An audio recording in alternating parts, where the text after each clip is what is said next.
деген не? Сабақтың мақсаты пайдалы қазбаның не екенін білесіңдер. Бағалау әдісі, мына асық тара әдісі бойынша өз-өздеріңді бағалап отырасыңдар, балалар? Пайдалы қазбалар жер астында да, жер бетінде де, су ішінде де болады. Оларды қазып алатын жерді кен орны деп атайды.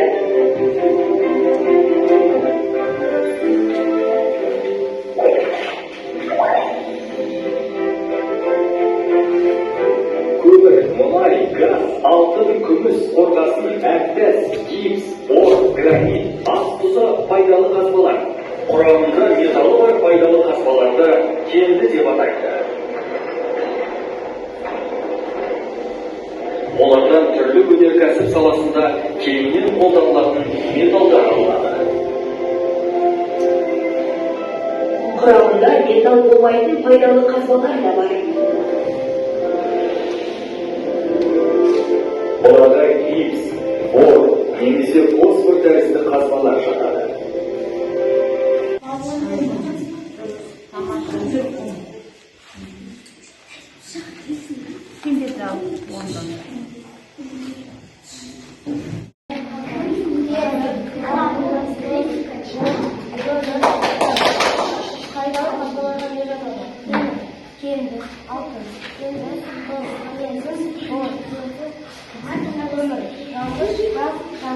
Дұрыс па, балалар? Дұрыс, иә? Бөлігі қандай материалдардан жасалған? Кім айтады? Айтады. Гүлмайыр.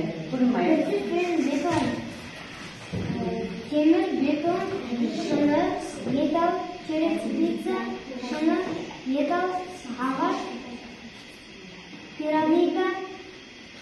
Қайдан алынған қандай пайдалы қазба?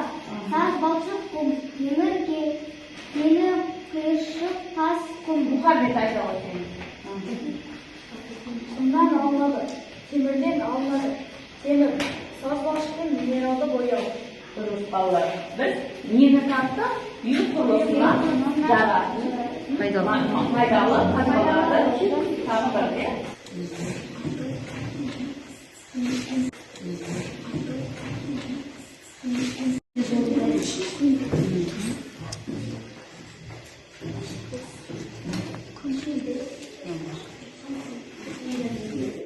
Тымыр аумағындағы мыс пен цинк қорының жартысынан көбі, цинктің шамамен 70% Қазақстанда шоғырланған. Келе ғой. Оқи ғой. Сұрақ оқи ғой. Дыбыс қалай таралады? Дыбыс қалай таралады? Ал көрейік. Дұрыс екен. Дұрыс емес. Балдар тұрышқа дұрыс. Ал аяқ шыған дейді. Аяқ келе ғой.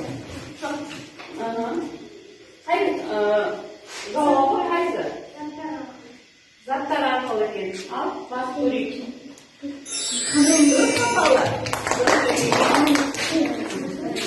Адамдар электр энергиясын табиғаттан қалай алады? Күннен, жерден, судан. Дұрыс нұсқасы осы ма? Ал көрейік. Тамаша. Үш топқа бөлінеді. Кенді, кенсіз және жанғыш пайдалы қазбалар деп. Ал менің қолымдағы не балалар? Не бұл кенді? Жоқ, не бұл тұсында? Ал мынау Сақина, күміс бен. Бұл қандай пайдалы қазбалар? Кенді. Ал енді мына қолымдағы бұл кенсіз. Бұл кенсіз. Ал бұл қандай пайдалы қазбалар? Кенсіз пайдалы қазбалар. Ал енді мына мен қолымдағы не? Өмір. Қандай? Жаңғыш пайдалы қазбалар. Бұны қай кезде пайдаланамыз? Дұрыс айтасыңдар. 26 мен 25 беттегі түсініп оқып, зерттеу жұмысының орнында үй салу үшін қандай пайдалы қазбалар қолданылатынын біліп келеміз. Үйдің тапсырма осы, жазбаңдар.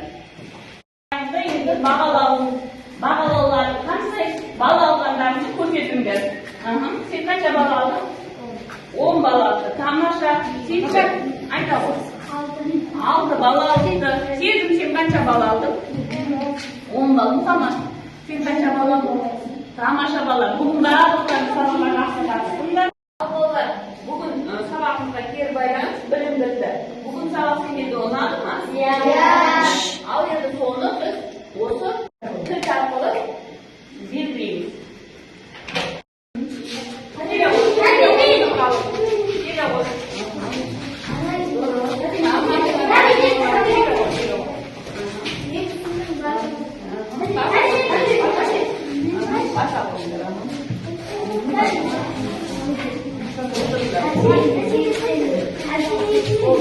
Thank you.